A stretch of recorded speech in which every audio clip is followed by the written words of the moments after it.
waxaan maalmahan maqlaynaa in la leeyahay haddii doorashadu u dhici weydo dalkaa dumi warni ooyeennaan been isku sheegin dalkani waxa uu soo maray marna fuluhu shikiyey anu waxaan leeyahay waxba ma dhacayaan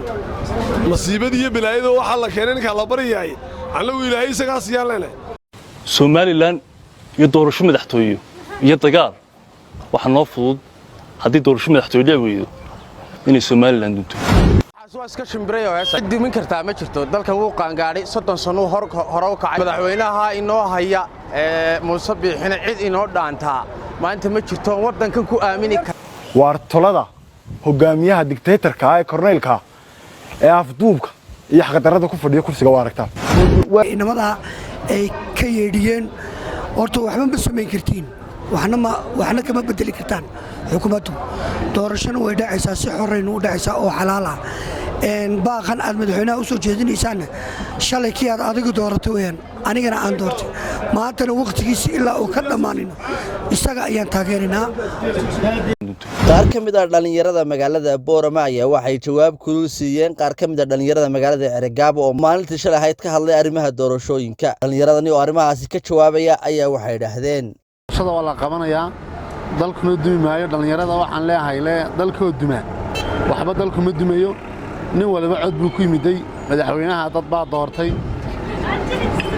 cidda hadda soo sharaxaysana cid un baa dooranaysa marka waxaan leeyahay dhalinyarada sida qaldan u hadlaysa doorasho wala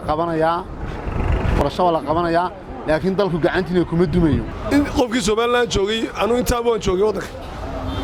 tan iyo tukadana baa soo dhacday waxba waa la marbay way dhamaan doontaa komishanka doorashooyinka qarankuna iyaga xaqle waan u sugaynaa waxay ku dhawaaqaan waliba la wax jecelnahay inay dhahaan badati ururada dhacaysa markay dhacdana ee lagu dhawaaqana teenina cirka gujin maaye sidii ahaydba loo galay inniga wax isla hayo hal warko xaba buuqaniya jirida loo baanay dadka wareey maantan Muuse anagu deynay xilka war hadda doonti doorashaha qaban Muuse halka noo fadhi wadanka meel qalalaasay la geliyo amniga lagu wax la yeelo marnaba ma taageersanaano aad iyo aad baan markaa waxaan dadka madaxda ay khusayso leeyahay dalka wixii dana way og yihiin dadka wixii dana way og yihiin maanta maslaxada wadanku waxay ku jirtaa waa doorasho inay doorashada u qabtaan taasan anigu rayigayga iyo rayiga dadku ay qabaan waa ka fayoobide markaas aan aaminsanaano doorashadaasana waligeed baa hadii khilaaf wadanka ka dhacay haday dhibaato timaadaba wixii lagu kala bixi jiray dadku ay ku deegi jireen waa doorasho nin gacantii kuma jirto xukuumad gacanteeda ku jirta hadii alla yiraahdo waxa rajaynayaa in si xaq iyo xalaal ay u dhac qof wallaahina war hadlaa looma baahnay kulay cadaalad iyo sida wax tahay in loo hadlaa waxaan ka hadli lahaa arrimaha yar ee soo jiitamay muddooyinka badan la soo socday doorashooyinka haddaan fikir ahaanteeda ka hadlo waxaan arkayay dadyo badan oo ka hadlaya arrimahan doorashada oo la dalka dagaal baa ka dhici buuq badan baa dhici doona waxaan leenahay annagu waxa weeye haddaan nahay gobolka Awdal dadweynaha ku nool magaalada Boorama waxba wax khalkhal ah wax dhibaato ah oo dhacaya ma jiraan waxaan xaq u leh inay ka hadlaan arrimahan doorashooyinka gudida loo xil saaray ee toddobada ah ee komishanka doorashooyinka ayaa ka hadli kara arrimahan doorashooyinka oo daba fadhiista ay tahay waa gudida loo xil saaray ee komishanka ee toddobada ah ee loo dhaariyay shalay ka soo baxday dhalinyarada garxajis ee yiraahdeen hadii Muuse doorasho la qaban waayo madaxweyne dalka foodiya qalalaasan ka ridaynaa anigu waxaan u arkaa aragti qaldan laakiin dhalinyarta garxajisna waxaan ugu baaqayaa dalkiyo dadka shacabka reer Soomaaliland baale shacabka reer Soomaaliland baad ka mid yihiin dalkana ay naga duminina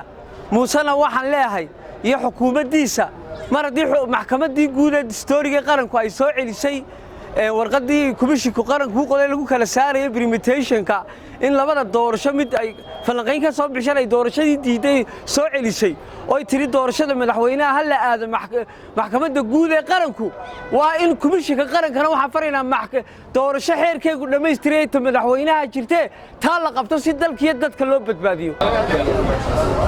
waxa weeye hadda su'aasha ay weydiisay dhalinyartii baaqa jeedinaysay ee garxajis afka garxajis ku hadlaysay ee lahayd waxa weeyaan dalku hadduu doorasho gali waayo waliba ta madaxtooyada oo baabaya aqoogana waxaan leenahay waa iska hadlayno dalku gacantooda kuma jiro waxa weeyaan dalku kala dambeyn institution nidaam buu leeyahay haddii uu dalku u baahan yahayna waxa weeyaan inuu galo qalalaaso iyo hadduu galayo dalku barwaaqada de kulley annagaa Somaliland dhisnay ka gobolada lahaan annagaana talada dalku mar walba wax laga weydiiyaa annagaana markaa masiirka Somaliland iyo aayaheega ka tashigeega annaga wax laga weydiiyaa annaga markaa wax soran doona marka hadii doorasho ay dalka dhici weydo horta mid waan la qabaayo waxaan la qabaa waxa weeye in dalku doorasho galo oo uu dalku doorasho u qabto madaxweynuhu ay dalku badbaadaya ka urahan waxa aanu aad u doorbidana oo aad u jecel lahay in la qabto tii urrada doorasho in la qabto waliba tii urradana la qabto maadaama xisbiyada mandate ku dhacay tii urradana loo dareero oo la qabto sida uu madaxweynaha uu hore u sheegay ayaanu la qabnaa laakiin lama qabno dalku inuu qalalaaso galo oo uu baaba waxa weeyaan gacantooda ay burbur ku sabaan oo dagaalo sokeeye ay yiraahdaan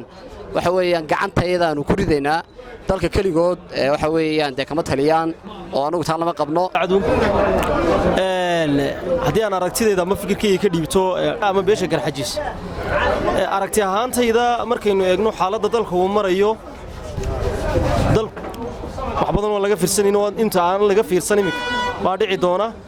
aragtidayda leeyahay dalku doorashada waliba doorashada madaxtooyada inay soo horeyso si ay ummaddu u kala badbaado Somaliland